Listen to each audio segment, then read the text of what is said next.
The bullet that ended Natalie Carson's husband came through their cabin window on a Tuesday morning in March of 1878, and with it went every dream she had ever dared to hold.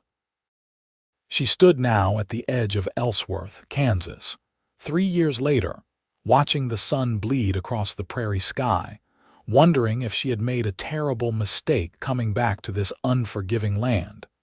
The stagecoach that had brought her from St. Louis sat empty behind her, the driver already unhitching the horses at the livery stable. Natalie clutched her carpetbag tighter, feeling the weight of everything she owned pressing against her ribs. 26 years old and already a widow, already broken, already certain that hope was a luxury she could no longer afford. "Miss, you need help finding somewhere," the stagecoach driver called out, his weathered face creased with concern. Natalie shook her head, her dark hair catching the evening light. "I'm expected at the Carmichael boarding house. Straight down Main Street, third building past the general store. You cannot miss it."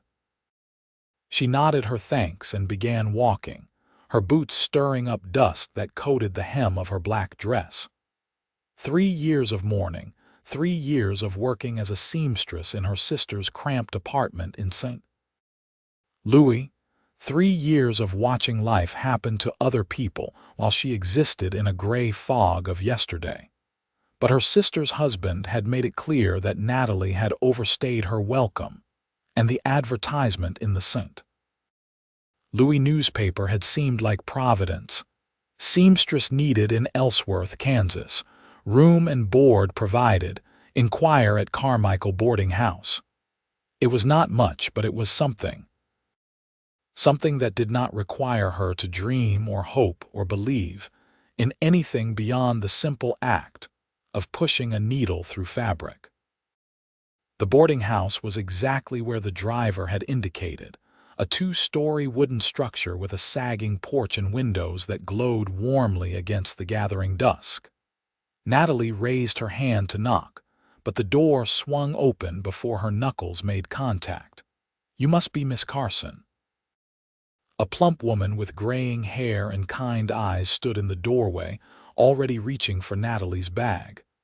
"We have been expecting you. I'm Martha Carmichael. Come in, come in. You must be exhausted from your journey." The warmth of the house enveloped Natalie like an embrace she had not realized she needed. The smell of fresh bread and coffee filled the air, and somewhere deeper in the house, she could hear the murmur of voices and the clink of dishes. "Your room is upstairs, second door on the right," Martha said, leading the way up a narrow staircase. "It is small, but it gets good morning light, perfect for sewing work. We have a sewing machine downstairs that you are welcome to use, though I imagine you will be doing most of your work at the dressmaker's shop in town." Dressmaker's shop? Natalie followed Martha down a hallway that smelled of linseed oil and lavender. "Oh, did the advertisement not mention? Mrs. Patterson runs the shop on 4th Street. She is the one who placed the advertisement. Her arthritis has gotten so bad she can barely hold a needle anymore, but she still has more orders than she knows what to do with. You will be working there 6 days a week, but you will take your meals here and sleep here. Mrs. Patterson has already paid for 3 months of your room and board." Martha pushed open a door to reveal a small room with a single bed, a washstand, a wardrobe, and a window that looked out over the street. It was sparse but clean, and the quilt on the bed was stitched with a pattern of blue and white stars that caught Natalie's eye. "I made that quilt myself," Martha said with obvious pride. "Took me the better part of a winter. Do you quilt, Miss Carson?" "I used to," Natalie said quietly, setting her carpetbag on the bed. "My mother taught me." "Well, if you ever want to join our quilting circle, we meet every Thursday evening. No pressure, of course. I know you will be busy with your work." Martha moved toward the door, then paused. "Supper is in an hour. We eat at 6 sharp. There is water in the pitcher and the privy is out back. If you need anything, I will be downstairs." When the door closed, Natalie sat on the edge of the bed and allowed herself a moment to simply breathe. The room was quiet except for the sounds drifting up from the street. Horses, voices, the distant sound of a piano from one of the saloons. It was so different from the cramped noise of St. Louis, from the constant reminder that she was living on someone else's charity. She unpacked her few belongings, hanging her 2 dresses in the wardrobe and placing her sewing supplies on the small table near the window. At the bottom of her bag, wrapped carefully in cotton, was a tintype photograph of Thomas. She held it for a long moment, studying the face of the man she had married at 19, the man who had promised her a ranch and a family and a future filled with all the good things life could offer. He had been 22 when they married, full of dreams and ambition. They had saved every penny, working from dawn to dusk, planning for the ranch they would buy. And they had done it, just barely, purchasing a small piece of land 30 miles outside of Ellsworth with a tiny cabin and a handful of cattle. They had been there less than a year when the rustlers came. Thomas had confronted them. He had told Natalie to hide while he went out to protect what was theirs. She had crouched in the corner of their bedroom, listening to the shouting, the gunfire, the terrible silence that followed. When she finally emerged, she had found him lying in the dirt, his blood soaking into the Kansas soil that he had loved so much. The rustlers had taken the cattle and left everything else. Left her with a dead husband and a mortgage she could never pay and dreams that turned to ash in her mouth. Natalie placed the tintype in the drawer of the washstand, face down. She could not throw it away, but she could not look at it either. Not yet. Maybe not ever. Supper was a lively affair with 8 boarders crowded around Martha's dining table. There were 2 railroad workers, a clerk from the bank, a young couple who were saving to buy their own homestead, and 3 cowboys who worked on various ranches in the area. Everyone was curious about the new arrival, asking questions that Natalie deflected as politely as she could manage. "Are you married, Miss Carson?" one of the cowboys asked, his face open and friendly. "I am a widow," Natalie said, her voice steady despite the familiar ache in her chest. An awkward silence fell over the table, broken finally by Martha's cheerful voice. "Well, we are glad to have you here, Miss Carson. Ellsworth needs good seamstresses. Half the women in town have been making do with their own poor sewing or ordering from the catalog, which takes forever and never fits right anyway." The conversation moved on to local gossip and politics, and Natalie was grateful to fade into the background, eating Martha's excellent pot roast and listening to the rhythm of ordinary life happening around her.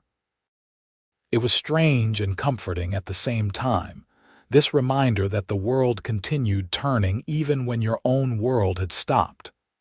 After supper, she excused herself and went upstairs to her room. Through the window, she could see the lights of Ellsworth twinkling in the darkness, could hear the sounds of a town settling in for the night. Tomorrow she would start at Mrs. Patterson's shop. Tomorrow she would begin this new life that was not the life she had wanted, but was the life she had been given. She changed into her nightgown and knelt beside the bed out of habit, but no prayer came to her lips. She had stopped praying the day Thomas died. What was the point of talking to a God who did not listen or did not care? Sleep came eventually, heavy and dreamless, the way it had been for 3 years. Morning arrived with sunlight streaming through the window and the smell of coffee and bacon drifting up from downstairs. Natalie dressed quickly, pinning her hair into a simple bun and smoothing her gray work dress. She had given up black 6 months ago, but she could not bring herself to wear anything cheerful. Gray felt appropriate. Gray was how the world looked now. Mrs.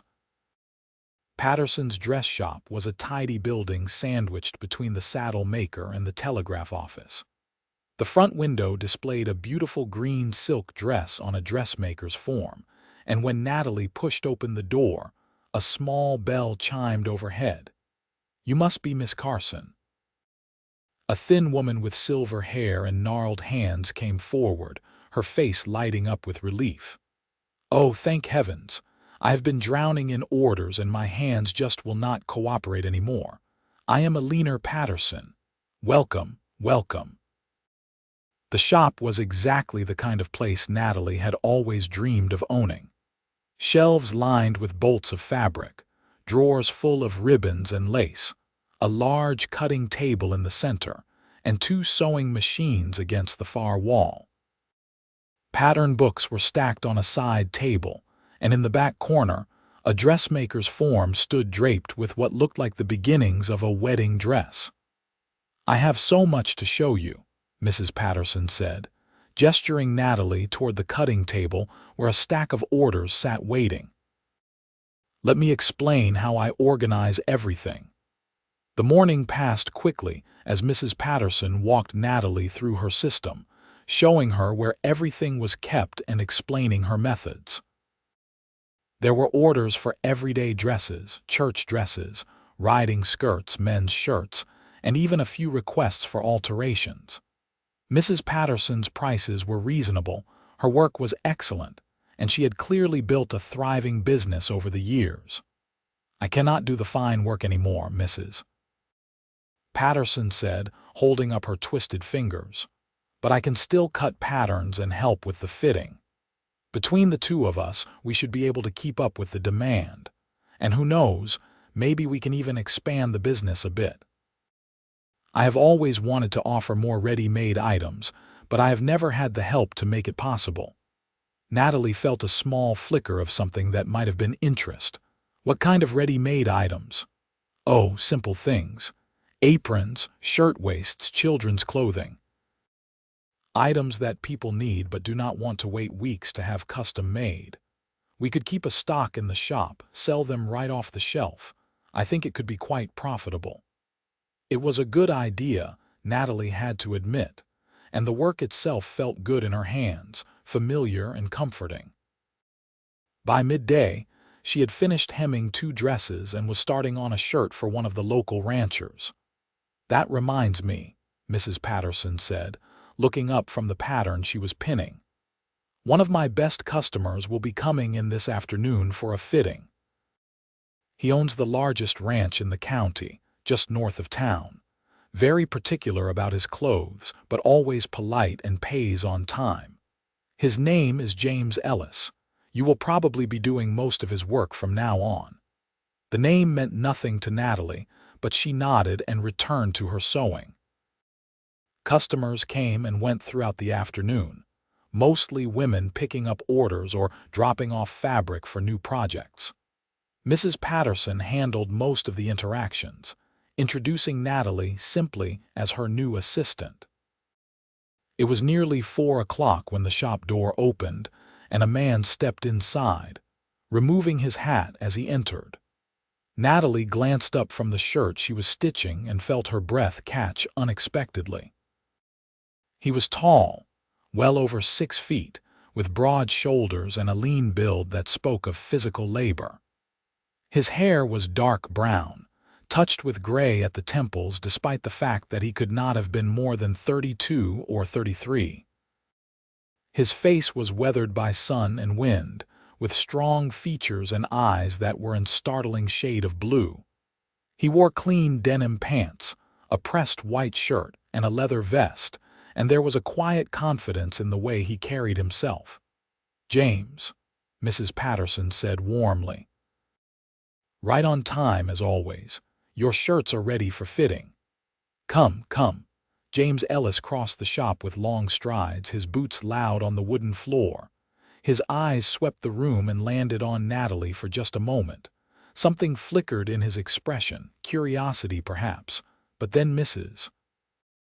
Patterson was ushering him toward the fitting area in the back. "Miss Carson, would you bring the 3 shirts from the cabinet? The ones with the blue thread marking." Natalie found the shirts and brought them to the fitting area, where James was already standing in front of the three-way mirror. Up close, she could see the fine lines around his eyes, the calluses on his hands, the small scar above his left eyebrow. "Miss Carson is my new assistant," Mrs. Patterson explained. "She will be doing most of the sewing from now on, though I will still handle the fittings and such." "Pleased to meet you, Miss Carson," James said, his voice deep and surprisingly gentle.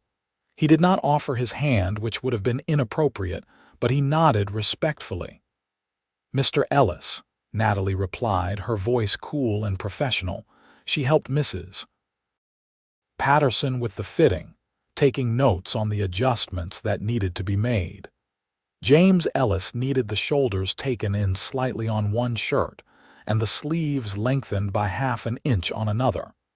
He stood patiently through the process, answering Mrs. Patterson's questions about his ranch and the upcoming cattle drive. "Will you be going on the drive this year?" Mrs. Patterson asked, pinning the shoulder seam. "No, I am leaving that to my foreman. I need to stay and oversee some improvements to the ranch. We are building a new barn and expanding the stables. Always working, that is you, James. You need to take time for yourself once in a while." A small smile touched James's lips. "The ranch does not run itself, Eleanor. No, but you have plenty of good men working for you. You could take a day off now and then, maybe come to the church social next month." "Maybe," James said, in a tone that suggested he definitely would not. When the fitting was done and James had left the shop, Mrs. Patterson shook her head fondly. "That man works himself to the bone. He has been running that ranch single-handedly since his father died 5 years ago. Built it up from a struggling operation to one of the most successful ranches in Kansas. But he never takes a moment for himself, never socializes, never even looks at any of the unmarried women in town despite half of them being in love with him." Natalie felt an unwelcome twinge of something at those words but pushed it aside. "He seems very dedicated to his work." Dedicated is one word for it. Stubborn is another. His mother worries about him constantly. She lives in town now, has a nice house on Maple Street. She is always trying to get him to slow down, find a wife, start a family, but James just keeps working. The words hit Natalie harder than they should have. She understood that kind of dedication, that need to lose yourself in work so you did not have to think about all the things you had lost. She understood it all too well. The rest of the afternoon passed quietly, and when 6 o'clock came, Mrs.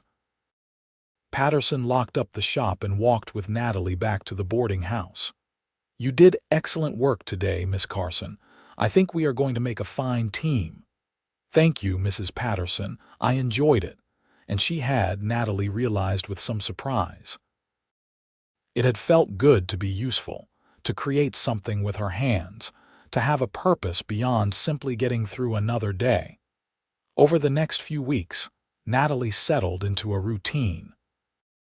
She worked at the shop 6 days a week, took her meals at the boarding house, and spent her evenings in her room, sewing or reading or simply sitting by the window watching the town go about its business. She attended church on Sundays because Martha expected it, sitting in the back pew and letting the familiar hymns wash over her without really hearing them. She made no effort to make friends or build a life beyond work. The other boarders tried to draw her into conversation, but she kept herself politely distant. Martha invited her to the quilting circle multiple times, but Natalie always declined. She attended no socials, no dances, no gatherings of any kind. Mrs.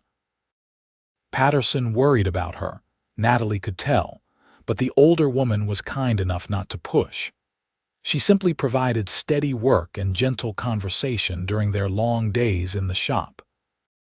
James Ellis came in every 2 weeks like clockwork, always for fittings or to pick up completed orders or to drop off fabric for new shirts and pants.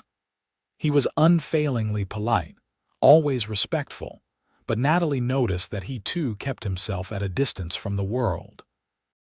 He never lingered in the shop to chat, never mentioned anything personal, never asked questions beyond what was necessary for his orders. It was during his fourth visit that something changed. Natalie was alone in the shop, Mrs. Patterson having gone home early with a headache, when James came in carrying a badly torn shirt. "I am sorry to bother you, Miss Carson, but I tore this on a fence post this morning. I know it is probably beyond repair, but I thought I would check." Natalie took the shirt and examined the damage. The tear ran from the shoulder nearly to the hem, a long, ragged rip that had clearly happened with considerable force. "I can repair it," she said. "It will not be invisible, but I can reinforce it so it will hold." "That would be much appreciated. This is my favorite shirt." She looked up at him, surprised. "It is. My mother made it for me 10 years ago. It has seen better days, but I hate to part with it." There was something in his voice, a vulnerability that Natalie had not heard before. She looked down at the shirt again and saw the careful stitching, the love that had gone into every seam. "I will take extra care with it. Thank you, Miss Carson." He turned to leave, but something made Natalie speak up. "Mr. Ellis, may I ask you something?" He stopped, turning back to her with a questioning look. "Of course. Why do you work so hard? Mrs. Patterson says you never take a day off, never rest." James was quiet for a long moment, his blue eyes studying her face. "Why do you ask?" "I suppose because I recognize something in you. Something familiar." "And what is that?" "Someone who would rather work than think.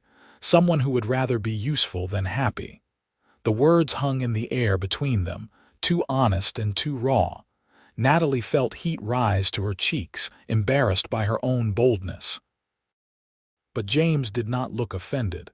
Instead, his expression softened and he leaned against the counter, his hat held loosely in his hands. "You are right," he said quietly.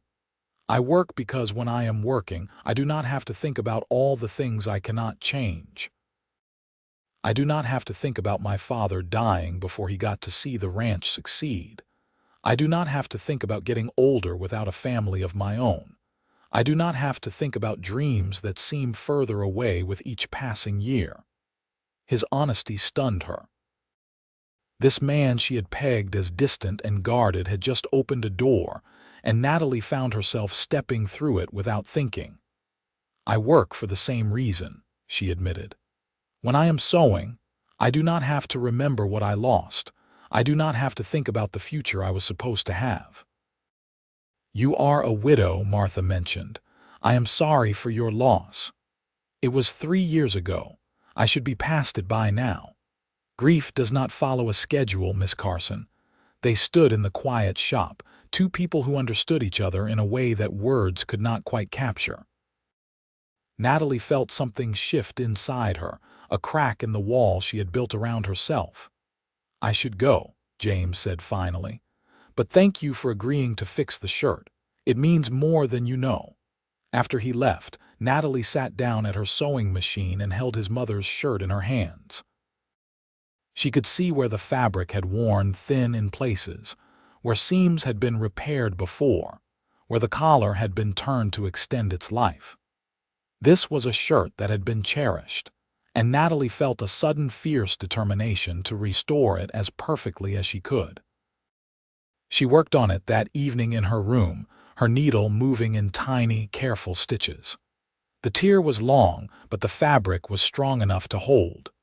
She reinforced the seam from the inside, making it even stronger than before, then pressed it carefully with her iron. When she was done, the repair was visible but neat, a clean line of stitching that would hold for years to come. The next time James came to the shop, Natalie had the shirt wrapped in paper and ready for him. He unwrapped it carefully, running his fingers over her stitching, and when he looked up at her, there was warmth in his eyes that had not been there before. "This is beautiful work, Miss Carson. Thank you."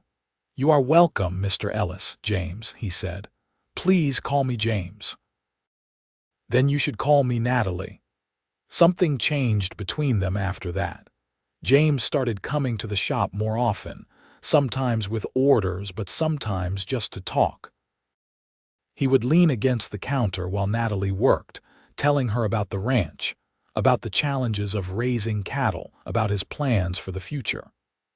Natalie found herself sharing things too, small pieces of her life that she had kept locked away for so long.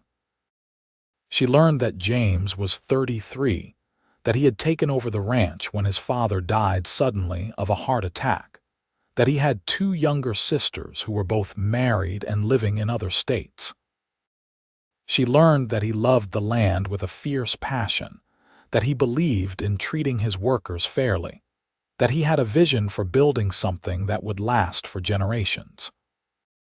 He learned that she was 26, that she had been married at 19 and widowed at 23, that she loved the precision of sewing and the satisfaction of creating something beautiful from raw materials. She told him about Thomas, about the dreams they had shared, about the way those dreams had died in a single moment of violence. "You think you will ever have dreams again?" James asked one afternoon in late June. They were alone in the shop, Mrs. Patterson having stepped out to deliver an order. Natalie paused in her stitching, considering the question. "I am afraid to dream again," she said finally, the words coming from somewhere deep and honest. "Dreams hurt too much when they die." James was quiet for a long moment. Then he said, "Then dream with me. We will make them real."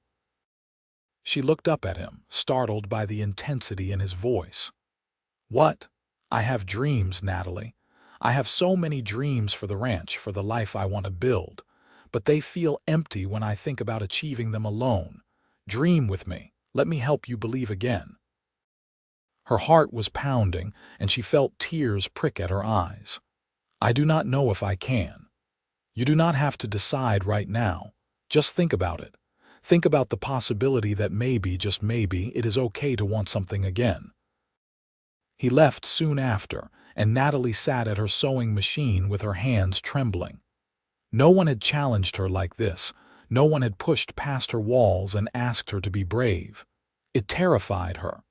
But it also made her feel something she had not felt in 3 years, alive. That night, she lay awake in her bed, staring at the ceiling and thinking about James's words. "Dream with me. We will make them real." It sounded like a promise, like hope, like something she desperately wanted but was terrified to reach for. Could she do it? Could she let herself hope again? Could she risk her heart when she knew exactly how much it hurt when everything fell apart? She did not have an answer. But for the first time in 3 years, she allowed herself to wonder. The next few weeks were a dance of sorts, a careful exploration of what might be possible. James came to the shop almost every day, always with some excuse, and Natalie found herself looking forward to his visits in a way that both thrilled and terrified her. They talked about everything and nothing, discovering the 1,000 small details that make up a person's life. Mrs. Patterson watched their growing friendship with obvious delight, but wisely said nothing, simply making herself scarce whenever James arrived. One Saturday afternoon, in late July, James appeared at the shop with an unusual request. "I know you work 6 days a week, but I was wondering if you might be willing to take tomorrow afternoon off. I would like to show you the ranch." Natalie's hands stilled on the fabric she was cutting. "I do not know if that would be appropriate. My mother will be there. She is coming out from town to visit. It would be completely proper, and I really would like you to see the place. I think you would appreciate the work that has gone into it." She wanted to say yes. The desire surprised her with its strength. "Let me ask Mrs. Patterson." "Already did, Mrs. Patterson called from the back room, making them both laugh. "And I think it is a wonderful idea. You never take time off, Natalie. A Sunday afternoon at her ranch sounds lovely." So Natalie found herself agreeing, and the next day after church, She changed into her least shabby dress and waited nervously on the boarding house porch. A few minutes past noon, James pulled up in a well-maintained buggy, and seated beside him was a handsome woman in her late 50s with the same blue eyes as her son. "Miss Carson, this is my mother, Helen Ellis. Mother, this is Natalie Carson." "I am so pleased to meet you, dear," Helen said warmly. "James has told me so much about you." "Has he?" Natalie climbed into the buggy, settling into the back seat. "Oh yes, he talks about you constantly. Natalie says this and Natalie thinks that. It is quite refreshing, actually. He has not shown interest in anyone in years." "Mother," James said, his ears reddening slightly. Helen just smiled and patted her son's arm. "I am just being honest, dear." The ride out to the ranch took about 45 minutes, and Natalie found herself relaxing despite her nerves. Helen was a delightful conversationalist, asking questions about Natalie's work and sharing stories about James's childhood. James mostly listened, occasionally interjecting to correct his mother's more embarrassing anecdotes, and Natalie found herself laughing more than she had in years. When they crested a small rise and the ranch came into view, Natalie caught her breath. It was beautiful in a way that made her chest ache. A large, well-built house sat on a slight hill, surrounded by carefully tended gardens. Below it, she could see barns and corrals, all painted and maintained. Beyond that stretched pastures where cattle grazed peacefully, and in the distance, the land rolled away in waves of golden grass. "This is incredible," Natalie said softly. James pulled the buggy to a stop in front of the house, and the pride in his voice was unmistakable. "My father started with almost nothing, just a few head of cattle and a shack that barely kept out the rain. He built it up piece by piece, and when he died, I promised myself I would make it even better. It has taken years, but I think he would be proud of what it has become." They spent the afternoon touring the ranch, and Natalie was amazed by everything she saw. The barns were clean and well organized, the horses were healthy and well cared for, and the dozen ranch hands she met were all respectful and seemed genuinely happy to work there. James clearly ran his operation with both efficiency and compassion. "I believe if you treat people fairly, they will give you their best work," James explained as they walked through the stables. "Every man here receives a decent wage, good food, and a clean place to sleep. In return, they take pride in the ranch. It is a partnership, not a dictatorship." Helen had prepared a picnic, and they ate under a large cottonwood tree near the house, the shade providing relief from the summer heat. Helen asked Natalie about her life in St. Louis, and Natalie found herself talking more openly than she had expected, sharing stories about her sister's family and the cramped apartment and the feeling of being a burden. "You are not a burden, dear," Helen said firmly. "You are a young woman who suffered a terrible tragedy. There is no shame in needing help, and there is no timeline for healing." "That is what I keep telling her," James said, his eyes on Natalie's face. After lunch, Helen announced that she needed to gather some things from the house, leaving James and Natalie alone under the tree. The silence was comfortable, filled with the sound of birds and the distant lowing of cattle. "What do you think?" James asked finally. "I think it is the most beautiful place I have ever seen," Natalie said honestly. "You have built something remarkable here. I want to build more. I want to add another barn, expand the herd, maybe start breeding horses. I have so many plans, Natalie. But lately, I find myself thinking about other things too." "What things?" He turned to face her fully, and the look in his eyes made her heart race. "A family, someone to share all this with. Someone to build a future with, James. I know it is soon. I know we have only really known each other for a few months, but I have never felt this way about anyone, Natalie. When I am with you, everything makes sense. When I am working on the ranch, I find myself thinking about showing you this new thing or telling you about that accomplishment. You have become part of my dreams, and I cannot imagine them without you anymore." Natalie felt tears welling up, but she could not tell if they were tears of fear or hope or some combination of both. "I am so scared, James. I had dreams before, and they were destroyed. I do not know if I am brave enough to try again." "You are the bravest person I know," James said gently. "You survived something that would have broken most people. You picked yourself up and started over in a new place. You face every day even when it would be easier to give up. That is not weakness, Natalie. That is incredible strength. But what if something happens? What if I lose you too? Then we will have had whatever time we had together, and it will have been worth it. I would rather live one day fully with you than 1,000 days half alive and alone." She looked at him, really looked at him, and saw a man who had lost things too, who knew what it meant to hurt, who was choosing to hope anyway. And she realized that she wanted that. She wanted to be brave enough to try again. "Dream with me," James said again, his voice barely above a whisper. "Please, Natalie, dream with me and we will make them real together." She reached out and took his hand, feeling the strength and warmth of it. "Okay," she whispered, "I will try." The smile that broke across James's face was like sunrise, and when he squeezed her hand gently, Natalie felt something inside her chest that had been frozen for 3 years begin to thaw. Helen returned a few minutes later, took one look at their joined hands and clasped faces, and smiled knowingly. "I think it is time we headed back to town," she said. "Natalie needs to be home at a decent hour." The ride back to Ellsworth was quiet but comfortable. Natalie sat in the back of the buggy, watching the landscape roll past, and allowed herself to think about the future for the first time in years.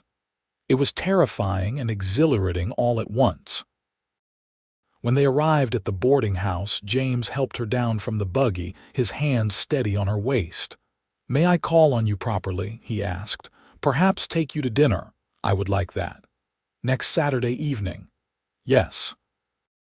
He smiled, and Natalie felt her heart flutter in a way that was both familiar and brand new. Over the next few months, James courted Natalie with a patience and tenderness that made her feel cherished in ways she had never experienced before. He took her to dinners and church socials, on rides through the countryside and picnics by the river. He never pushed, never demanded more than she was ready to give, but his intentions were clear to everyone in Ellsworth. The town watched their courtship with approval. Mrs. Patterson beamed every time James came to the shop, and Martha Carmichael could barely contain her delight. Even the other boarders, who had watched Natalie remain distant and closed off for months, were happy to see her smiling again. Helen Ellis welcomed Natalie warmly, inviting her to tea and treating her like the daughter she had never had. "I have been praying for James to find someone," she confided one afternoon over coffee in her parlor. "I was beginning to worry he would work himself into an early grave. But you have brought him back to life, dear. He is happier than I have seen him in years." "He has done the same for me," Natalie admitted. "I never thought I could feel this way again." As summer turned to fall, Natalie found herself falling deeper in love with James. She loved his quiet strength, his gentle humor, his unwavering integrity. She loved the way he treated everyone with respect, from the wealthiest rancher to the poorest worker. She loved his dreams and his determination, and the way he made her believe that good things were possible. And slowly, carefully, she began to dream again. She dreamed about a life on the ranch, about waking up next to James every morning, about building something together. She dreamed about children playing in the yard, about Sunday dinners with family and friends, about growing old together on that beautiful land. The dream still scared her sometimes. Late at night, she would wake in a panic, convinced that something terrible was about to happen, that she was tempting fate by daring to hope. But then she would remember James's words, "Dream with me. We will make them real." And she would breathe through the fear and choose hope anyway. It was a cool evening in October when James asked her to marry him. They were sitting on the porch of the ranch house, watching the sun set over the prairie, wrapped in blankets against the autumn chill. "Natalie," James said, turning to face her, "I know we have not been courting for very long, but I am certain of my feelings. I love you. I love your strength and your kindness and your careful way of looking at the world. I love how you challenge me to be better, how you make me laugh, how you understand the things I do not even have to say. I want to spend the rest of my life with you. I want to build our dreams together. Will you marry me?" He pulled out a simple gold ring set with a small sapphire, and Natalie felt tears streaming down her cheeks. "Yes," she said, her voice breaking. "Yes, I will marry you." James slipped the ring onto her finger and pulled her into his arms, and Natalie felt a joy so intense it was almost painful. She had not thought she would ever feel this way again, had not believed it was possible. But here she was, in the arms of a good man, daring to believe in a future filled with love and hope. They were married in the Ellsworth church on a sunny day in November 1881. Helen had insisted on making Natalie's wedding dress, and Natalie had worked alongside her, creating a beautiful gown of ivory silk with delicate lace at the sleeves and collar. It was nothing like the simple dress she had worn to marry Thomas, and that felt right somehow. This was a new beginning, a different story. Martha Carmichael cried through the entire ceremony, and Mrs. Patterson beamed with pride. The church was packed with townspeople who had come to celebrate, and when the minister pronounced them husband and wife, James kissed Natalie with such tenderness that she felt her heart might burst. The reception was held at the ranch, with tables set up in the yard and food enough to feed half the county. The ranch hands had decorated everything with fall flowers and ribbons, and there was music and dancing and laughter that lasted well into the evening. As Natalie danced with her new husband under the stars, she felt Thomas's memory settle into a peaceful place in her heart.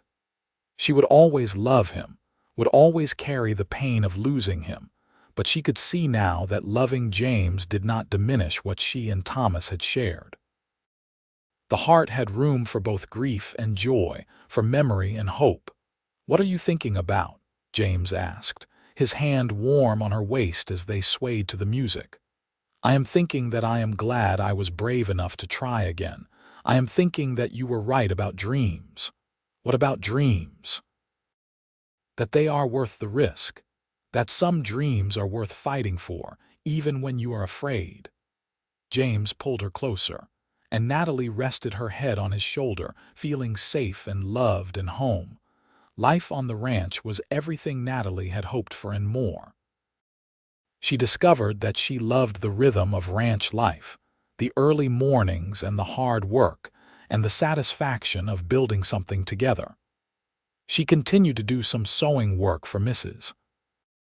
Patterson, but now she did it from the ranch, turning one of the upstairs rooms into a beautiful sewing studio with big windows that let in the light. She and James worked side by side, making decisions together, dreaming together. They expanded the herd just as James had planned, and Natalie suggested they start a vegetable garden and keep chickens, which proved to be both practical and profitable. She had a knack for business that surprised them both, and soon she was managing the ranch's finances and negotiating prices with buyers. Helen visited often, delighted to see her son so happy and to have a daughter at last. She taught Natalie how to cook James's favorite meals and shared stories about his childhood. And Natalie loved her with the fierce affection of someone who had lost her own mother years before. The ranch hands, initially uncertain about having a woman in a position of authority, quickly came to respect Natalie's fair-mindedness and practical wisdom. She learned their names and their stories, helped when they were sick or injured, and made sure they always had good food and decent living conditions. In return, they worked harder than ever, taking pride in being part of something that felt more like a family than just a job. In the spring of 1882, Natalie realized she was pregnant. She had been feeling tired and queasy for weeks, and when the doctor confirmed her suspicions, she felt a complicated mix of joy and terror. She had not thought about having children since Thomas died, had not let herself imagine that part of life. When she told James, he picked her up and spun her around despite her laughing protests. "We are going to have a baby," he kept saying, wonder in his voice. "We are going to have a baby." But that night, as they lay in bed, Natalie felt the old fears creeping back in. What if something goes wrong? What if I lose the baby, or what if something happens during the birth? James pulled her close, his hand resting protectively over her still flat stomach. "Then we will face it together. But right now, in this moment, we have this. We have our child growing inside you. We have hope. Let us hold on to that." Natalie leaned into his strength and chose to believe him. It was still hard sometimes, still scary, but she was learning that courage did not mean not being afraid. It meant being afraid and choosing hope anyway. The pregnancy progressed smoothly, and as Natalie's belly grew, so did her confidence. She continued to work on the ranch through the summer, though James fussed over her constantly, trying to get her to rest more than she wanted to.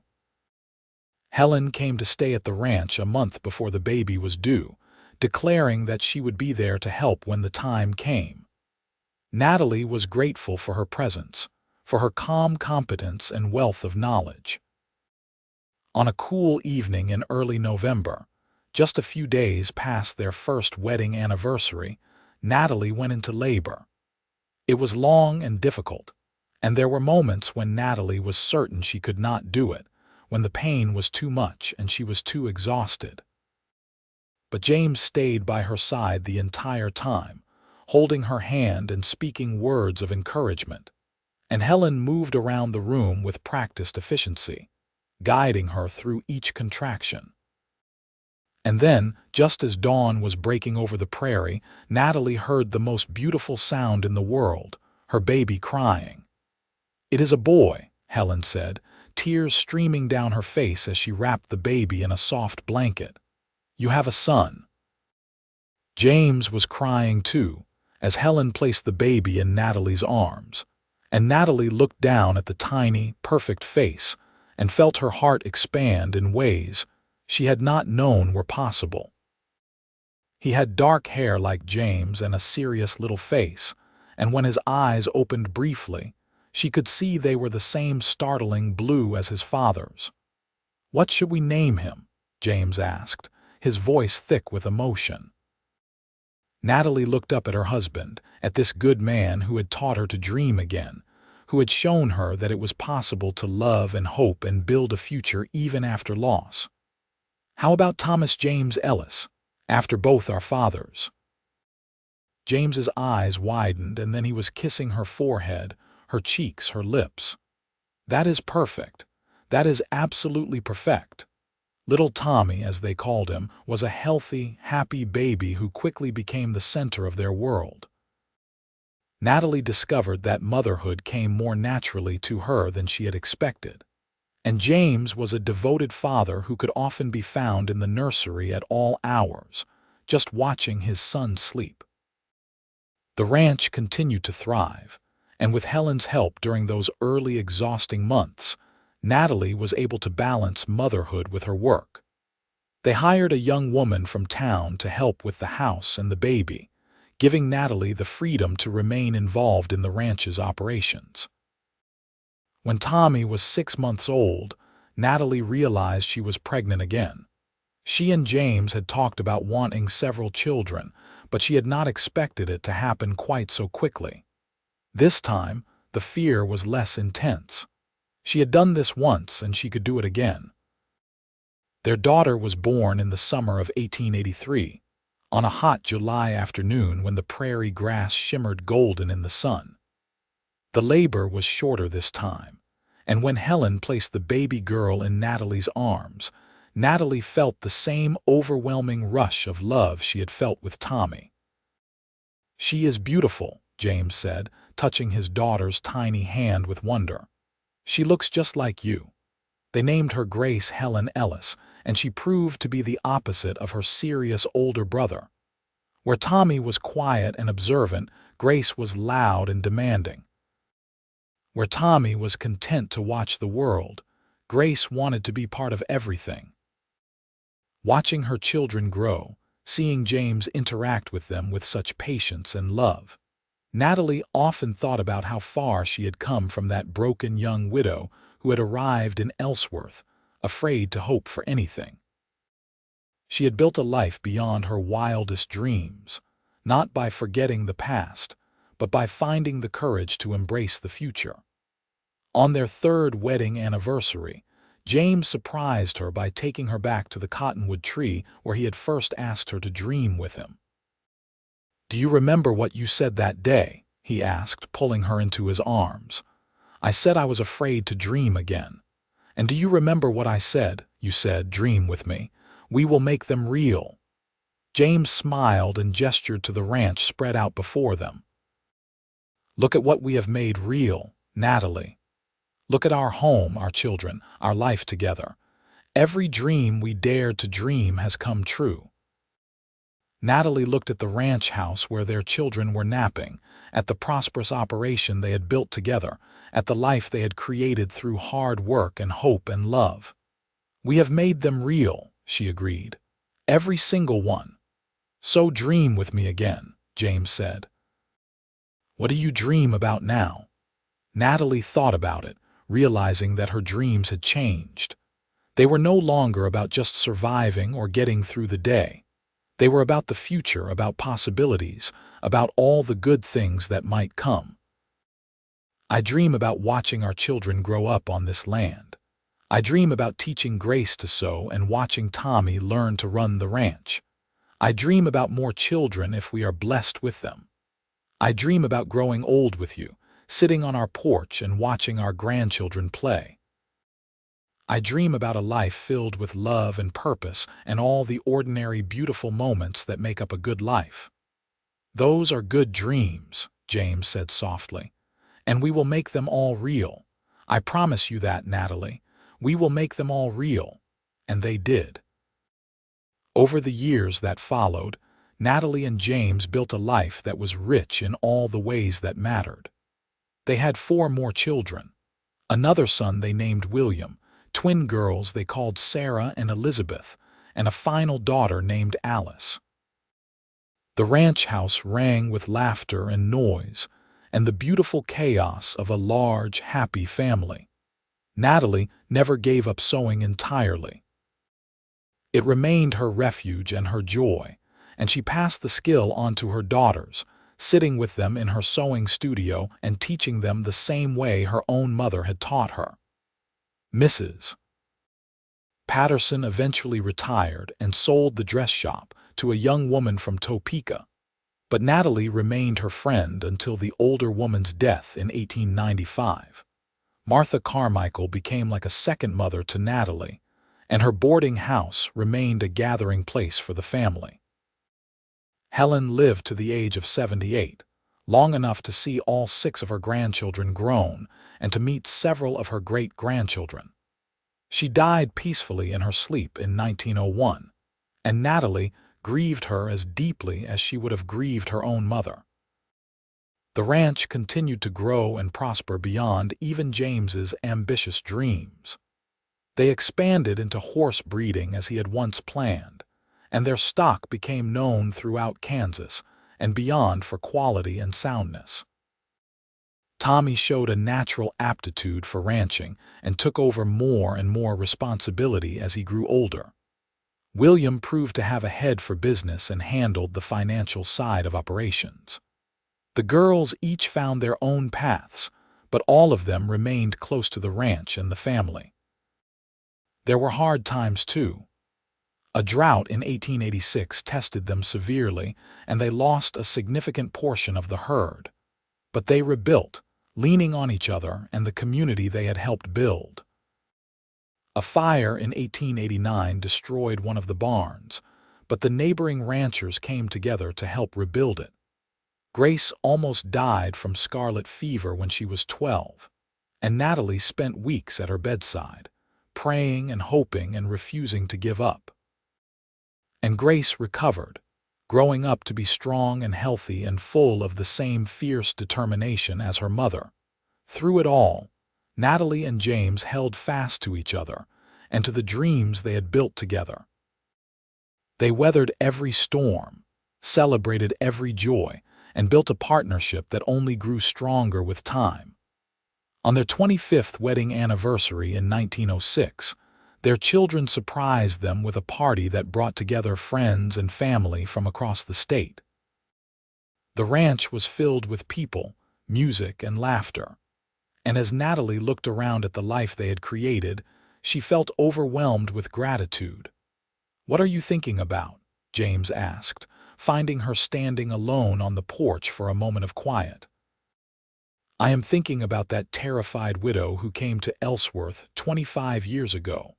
I am thinking about how broken I was, how certain I was that I would never be whole again."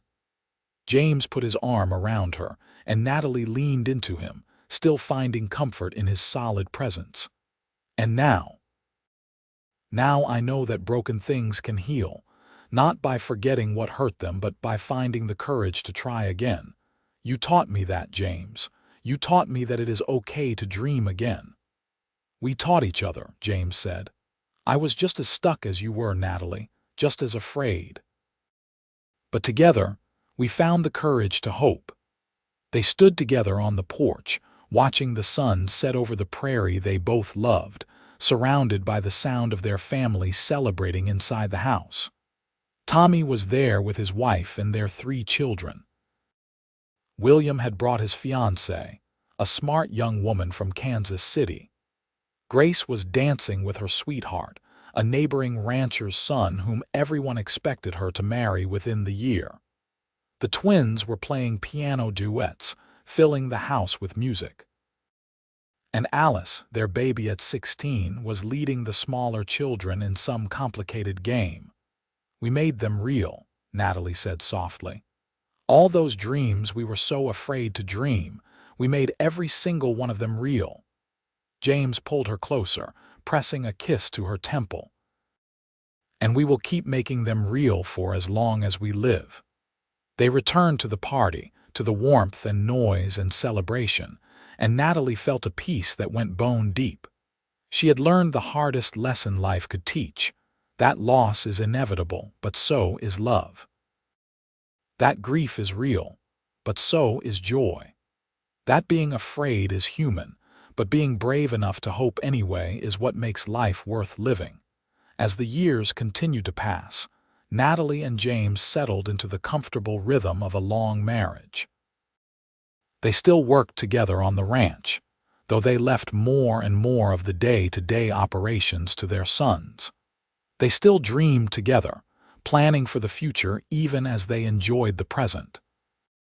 They saw all their children married, welcomed more grandchildren than they could count, and watched their family tree spread and grow. The ranch remained in the family, passed down from generation to generation, a testament to what could be built when 2 people chose to dream together. On a warm spring evening in 1911, exactly 30 years after their wedding day, Natalie and James sat together on the porch of the ranch house, holding hands and watching the sunset. They were both in their 60s now, their hair gray and their faces lined, but their love had only deepened with time. "You have any regrets?" Natalie asked, a question that had been on her mind lately. James considered it seriously. "No," he said finally, "not a single one. Every choice I made led me to you, and everything we built together has been worth it. What about you?" Natalie thought about the young widow she had been, thought about all the years of fear and grief and slow healing. She thought about Thomas and the dreams they had shared, and she felt grateful that she could remember him now with love instead of pain. She thought about the day she had met James, the day he had challenged her to be brave enough to hope again. "No regrets," she said. "Only gratitude. For you, for our family, for this life we have built. For learning that it is possible to love again, to dream again, to be happy again." "Then dream with me one more time," James said, his eyes twinkling with the same light that had first captured her heart. "What do you dream about for whatever years we have left?" Natalie smiled, squeezing his hand.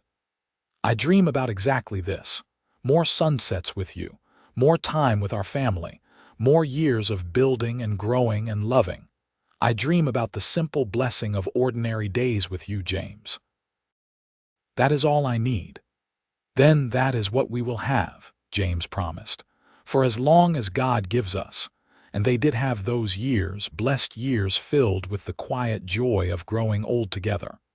They celebrated the births of great-grandchildren and mourned the loss of old friends. They watched the new century unfold with its automobiles and telephones and all manner of wonders. They saw their ranch continue to thrive under Tommy's capable leadership, secure in the knowledge that everything they had built would continue long after they were gone.